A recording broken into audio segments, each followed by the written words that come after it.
Pemirsa, kita akan update perkembangan pasar saham hingga pukul 10.02 waktu Indonesia Barat. Kita akan saksikan bersama setelah dibuka menghijau hampir 1%. ISG berbalik arah pada perdagangan di sekitaran pukul 10.02 waktu Indonesia Barat dan pelemahannya juga hampir menyentuh 1% di 0,83% koreksi atau berkurang 51 poin. Saat ini posisi di 6.123,84 per pukul 10.03 waktu Indonesia Barat. Dan berikutnya kita juga akan simak ya sejumlah sentimen yang perlu menjadi perhatian pasar hari ini. Kita ke sentimen yang pertama yang akan dicermati pasar pada awal pekan ini, yakni terkait perkembangan konflik Amerika Serikat dan Iran. Harapan damai sempat muncul setelah Presiden Amerika Serikat Donald Trump dan Presiden Iran Masoud Pezeshkian menandatangani Memorandum of Understanding atau MOU damai berisi 14 poin secara virtual pada Rabu pekan ini. Namun proses menuju kesepakatan permanen belum berjalan mulus. Pembicaraan perdamaian Amerika Serikat Iran yang semula dijadwalkan berlangsung di Bergenstock, Swiss pada Jumat 19 Juni 2026 batal digelar. Dalam perkembangan terbaru, Presiden Amerika Serikat Donald Trump mengancam akan kembali menyerang Iran meski pada saat yang sama Wakil Presiden JD Vance bertemu dengan pejabat Iran di Swiss dalam perundingan perdana pasca kesepakatan damai sementara. Pertemuan tersebut dibayangi keputusan Teheran yang kembali menutup Selat Hormuz dengan alasan AS gagal memastikan gencatan senjata di Lebanon. Trump juga menuntut Iran untuk menghentikan dukungannya terhadap Hizbullah dan memperingatkan bahwa AS akan menyerang lebih keras jika konflik berlanjut.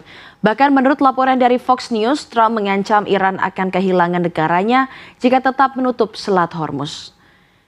Dari dalam negeri ada sentimen yang menjadi perhatian para pelaku pasar yang tertuju pada pengumuman MSCI Classifications yang dijadwalkan pada 24 Juni 2026. Pemirsa, pengumuman ini penting karena berkaitan dengan aksesibilitas pasar dan juga dapat mempengaruhi persepsi investor global terhadap pasar modal Indonesia.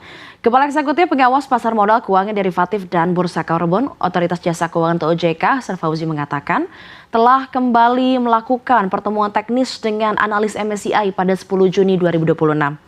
Pertemuan tersebut membahas data dan informasi yang dibutuhkan oleh MSCI. Hasan menjelaskan pengumuman MSCI tidak hanya terkait pasar saham Indonesia saja, melainkan merupakan bagian dari tinjauan rutin terhadap berbagai bursa global. Menurut Hasan, OJK saat ini masih menanti terkait keputusan dari lembaga internasional tersebut karena pengumuman MSCI dapat menjadi katalis penting dalam menentukan arah aliran dana asing ke depannya.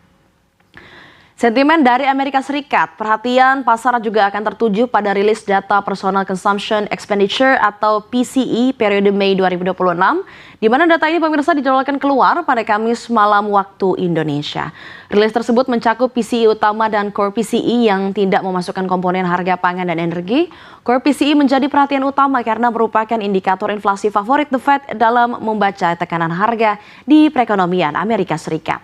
Pada rilis sebelumnya juga, indeks harga PCE AS untuk periode April 2026 ini naik 3,8% secara tahunan, menjadi yang level tertinggi sejak Mei 2023. Realisasi tersebut juga sesuai dengan ekspektasi pasar. Sementara itu, Core PCE AS juga naik 3,3% secara tahunan pada April 2026, lebih tinggi dibandingkan dengan Maret yang sebesar 3,2%. Angka tersebut juga masih jauh ya di atas target inflasi The Fed yang sebesar 2%. Kita beralih ke sentimen dari Asia, pemirsa. Pelaku pasar juga akan mencermati keputusan suku bunga acuan China atau Loan Prime Rate atau LPR pada hari ini, di mana pada periode sebelumnya ini Bank Sentral China atau PBOC memutuskan untuk mempertahankan LPR atau LPR tenor 1 tahun di level 3% dan LPR tenor 5 tahun di level 3,5%. Dengan keputusan tersebut, PBOC telah menahan suku bunga acuan selama 10 tahun berturut-turut. Keputusan tersebut juga mencerminkan sikap hati-hati otoritas moneter China, di mana pemerintah China saat ini telah atau lebih memprioritaskan stabilitas makroekonomi dibandingkan dengan menyuntik stimulus secara agresif. Pelaku pasar juga masih memperkirakan PBOC masih akan mempertahankan suku bunga acuannya. Ekspektasi tersebut muncul di tengah harga minyak dunia yang masih tinggi dan ketegangan geopolitik di Timur Tengah yang membuat prospek inflasi menjadi lebih tidak pasti. Kita akan beralih untuk melihat indeks sektoral pada perdagangan hari ini yang terpantau juga semakin memerah di 0,9%, hampir 1% koreksi. Financial, consumer primer dan perindustrian kompak melemah. Melemahannya juga signifikan di 1,19%, 0,44%, 1,48%, dan 1,79%. Kita pantau juga di 4 sektor berikutnya.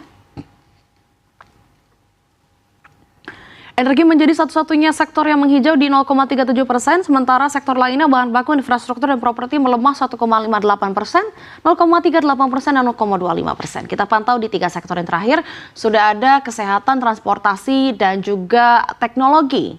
Teknologi juga menjadi satu-satunya ya di antara sektor yang mengalami koreksi sekarang juga masih terjadi tarik-menarik di 0,02% pelemahan. Transportasi, kesehatan juga melemah 0,39%, dan kesehatan minus 1,48%. Dari sektornya kita pantau juga dari posisi mata uang Garuda terhadap dolar Amerika Serikat. Yang terpantau juga terkoreksi tipis terhadap dolar Amerika Serikat di 0,06% atau berkurang 10 poin. Saat ini rupiah ini ada di 17.785 per 1 dolar Amerika Serikat. Kita pantau bersama juga di kawasan lainnya. Terhadap SGD dan Euro, rupiah juga terkoreksi tipis di 0,07%, 0,02%, sementara terhadap Japanese Yen menguat tipis sekali juga di 0,09%.